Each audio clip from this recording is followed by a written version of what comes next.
And hi everyone, and welcome to the channel. Hillbilly Military Modeling here, and in this video we will be building our France 3538H tank by Trumpeter in 1/35 scale. So let's just dive right in.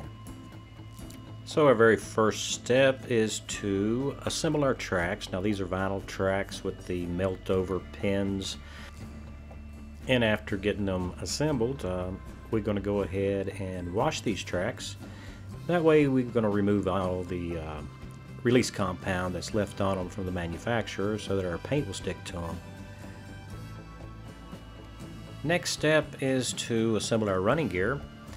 So we will assemble this pin onto our drive sprocket, and then we will also assemble our bogies. Now you got to make sure that you got the back side and the front side separated so that you don't mix them up. And that's important because when we're going to do these road wheels, they have ejector pin marks on them. And I want these ejector pin marks to face to the inside of the vehicle. That way they won't be seen.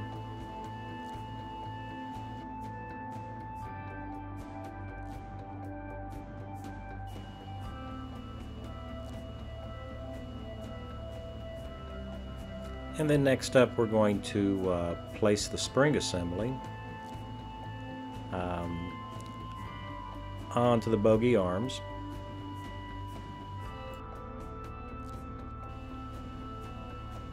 And then we put the front plate on. And after we get everything all lined up, just need a little bit of, to me, extra thin. And I have to apply pressure on this for a few seconds to make sure that everything sticks the way it should. Now, our instructions tell us to put this little bracket here onto the bogies.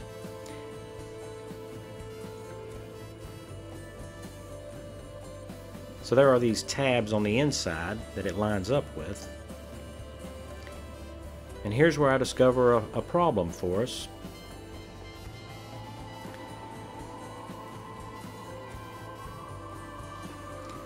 And that problem is simply that they're not well located. You can move them around. Now how in the world I'm supposed to make 6 identical sets in order for everything to line up correctly, I have no idea. So you can see here on the back of the bracket, it's got a little step where it engages the bottom of the hull, and then it's got a locator hole where it engages these pins on the lower hull.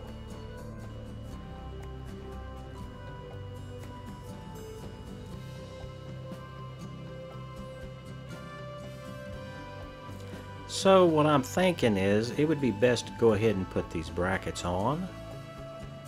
That way I can line them up to each other and on the hull, and then we can take these bogies and install them. That way we know that every road wheel is touching the surface. We don't have any wheels flying up in the air all by themselves. So I think that's what we're going to do with this. And so here we are with our bogie mounting brackets installed. Now I've let the glue mostly harden, but we can still move them around if we need to. So what I do is I take a steel rule and I line them up left to right. I want to make sure that they're straight across from one another. I also want to make sure that they're all even with each other, front to rear. And I also want to make sure that they are as square as possible to the hull. So now, since we have everything lined up the way we want it, we're going to make sure that we give it plenty of time to set up nice and solid, and that's to include our bogie sets too. We're going to want those to be nice and solid. Next up, we're going to install our final drive housings and also work on our idler wheel. We can see here that these final drive housings have some very large gaps, and they shouldn't be there. I even checked some photographs on lines of the real vehicle, and so we're going to have to fill all that up. While that all sets up and hardens, we're going to continue on.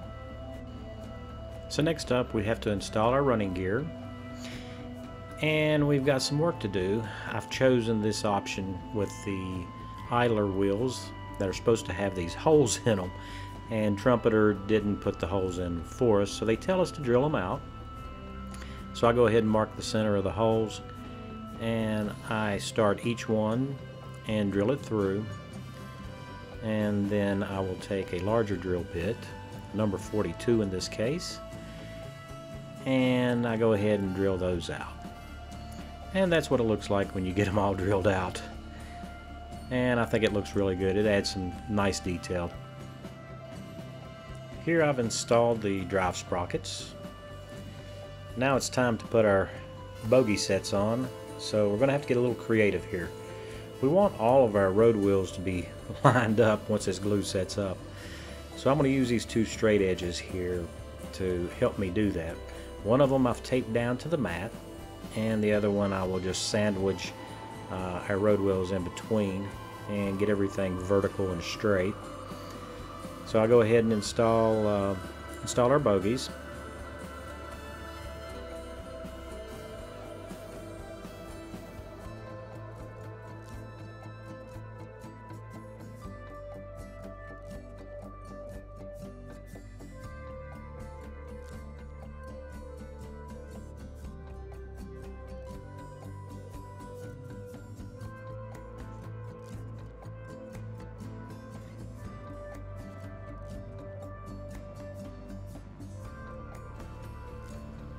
And I will go in and drop some Tamiya extra thin in along those alignment tabs for the brackets when we're ready to glue this thing up. So I'm just testing right now to make sure that everything's going to line up nice and straight.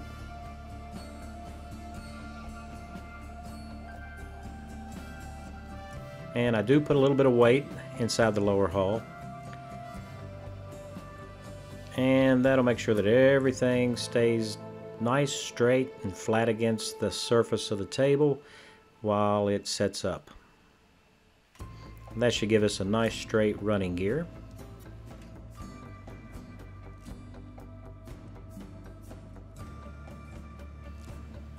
And while that all sets up, we're going to go ahead and assemble our interior parts so we can install those.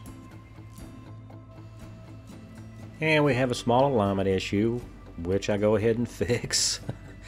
And we also have a part fit issue here. So I take a little bit of polystyrene sheet and cut it and sand it off so that our drive line connects properly. Next up, we install our tracks. And I don't know about you guys, but I get the feeling that these tracks are just way too long. So I'm gonna have to do something about that. I'll have to think about that. So let's move on for now. Now we're gonna work on the upper hull. So I'll put our fenders on. So I'll go ahead and put the front portion of the upper hull on, and it's not quite even there. And also I end up having to cut a relief here so that the fender would fit with its locating tab. Now Trumpeter didn't provide any positive lock-in tabs or anything for this upper hull, so it's kind of just try to get it in the middle, I guess. So, and there's a lot of movement in it, as you can see here, so we're going to do what we can with it. But another issue that we have is there's a gap, and hopefully you can see it right here. So I'm going to have to file and sand down the front and rear of this hull where it meets the lower hull to make that fit. So once I make those adjustments and get that gap out of there, we're in pretty good shape. So we're going to move on. Next up is the turret. So we're going to fill these sinkholes that we have in our viewports that I missed earlier and build up our main armament. Now the box art shows a machine gun, so I drill a port for the machine gun, and I make a machine gun out of stretched sprue, and I also drill a little hole in the end of the machine gun for it. I think that'll add some detail to it. And now we're ready for paint. So I mask off our main gluing surfaces, and I spray the interior with Vallejo white. And I also do the inside of the turret. Then I remask everything, and I spray the engine compartment with Vallejo black. Now we're going to do some chipping on the interior using some Vallejo acrylic black and some flow medium to keep it from drying out on us.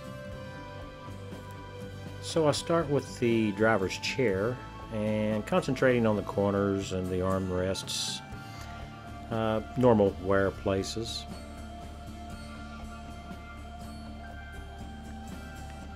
And next up, of course, the tank commander's hatch in the turret would have a lot of chipping, mainly because a lot of this is where the ammunition will be loaded into the vehicle.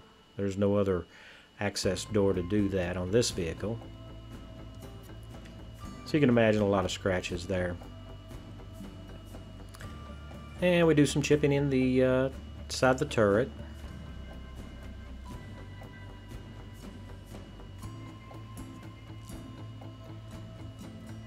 Now I don't think hardly any of this is going to be seen once the model is assembled.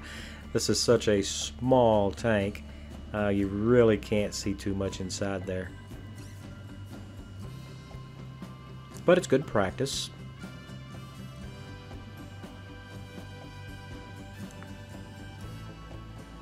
And I'm doing the bottom portion of the turret as well.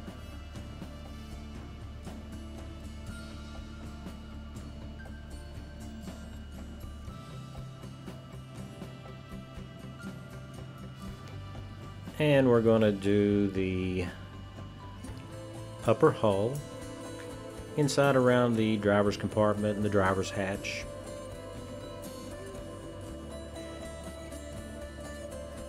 But as you'll see later, when we get this together, none of this can be seen. But it's, like I say, it's good practice.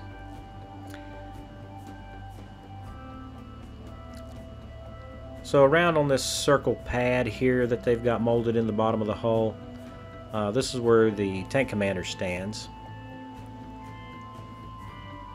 So it's going to be heavily scuffed.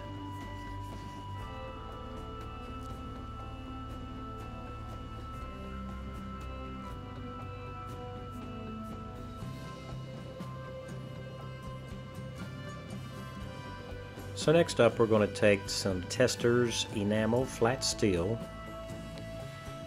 and we're going to do some two-tone chipping in the floor and on some of the edges here in the lower hull. And these are the wear through where the paint's been worn completely away and the metal's been polished a little bit. It'll lighten up those dark chips for us as well.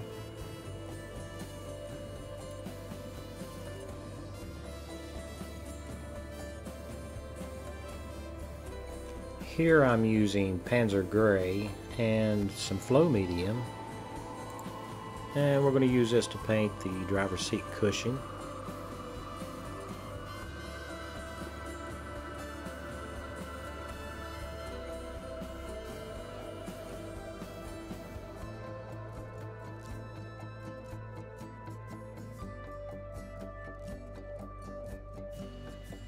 Now, anytime when you're using acrylics with a brush, if it's something real small, then it's no big deal, but acrylics start to dry really quick on your brush. So using flow medium kind of helps keeping that from happening. However, if you use too much, you will thin out the paint and you may have to put a second coat. And so this is kind of thin that I'm using here, but a little bit of the white does show through in some areas, which kind of gives us a worn look, and so I'm just going to stick with that and let it go.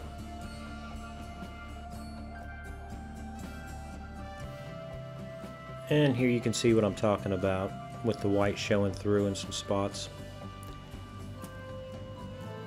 And in this vehicle, I don't even think we're going to be able to see the driver's seat, but that's not an excuse for not doing a good job, though. But it is good to experiment on.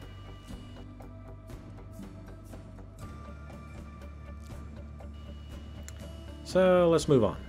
So now we're going to seal all of our paintwork using Pledge Revive It, and that'll allow us to go ahead and use some weathering effects on the interior.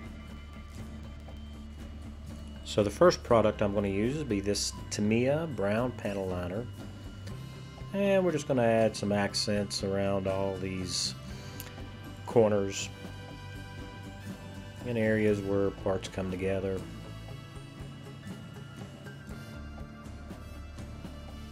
So next I'm going to use some AK Interactive Streaking Grime and come in and dirty up the floor of the interior of the vehicle.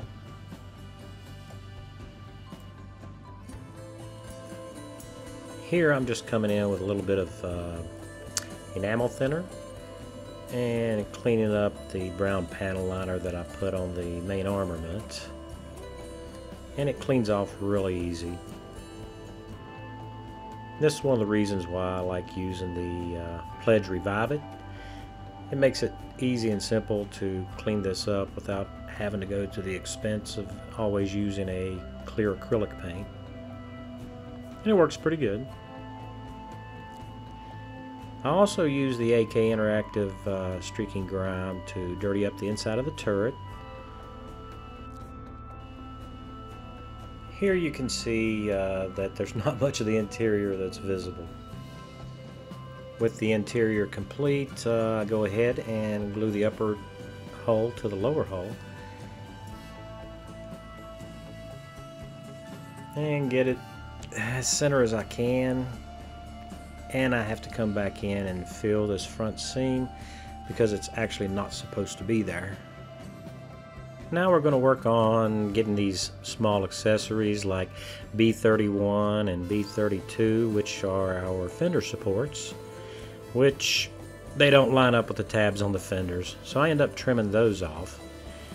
And we still have gaps that have to be filled, so I'm going to have to fill that and sand those down and work on the front of the vehicle as well, get that sanded. So it's a lot of body work. And now it's time to work on these tracks. So I do shorten the tracks, and as it turns out, it is 4 lengths too long, and it happens to be the lengths where the tracks were joined. So I'll fix them with staples, and we're ready to go. So we're moving on. Now it's time to finish up this turret. So one of the things that I do sometimes with really small parts, it can be helpful to leave a little bit of a sprue on there, the sprue gate, and you can just trim it off after the part sets up and dries completely, and then you can just come in and sand and buff it down and not have to worry about losing the part. Now you don't have to do it this way, but it can help. And it's also pretty helpful here where I'm putting these handles on the engine covers. A little bit of something extra to hold on to. And after the glue dries, we'll just clip those off and sand them down. And next we are going to work on this bracket that goes on the back of the tank. This is for crossing ditches. As you can see here, there's quite a few ejector pin marks on these, which I've filled, and I'll have to sand all that out.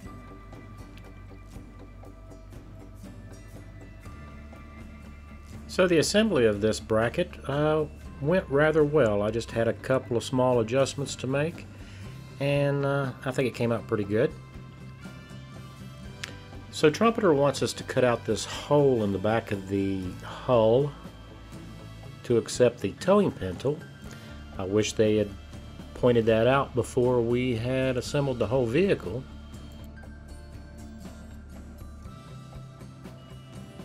So I go ahead and cut the hole out, and yeah, it'll fit.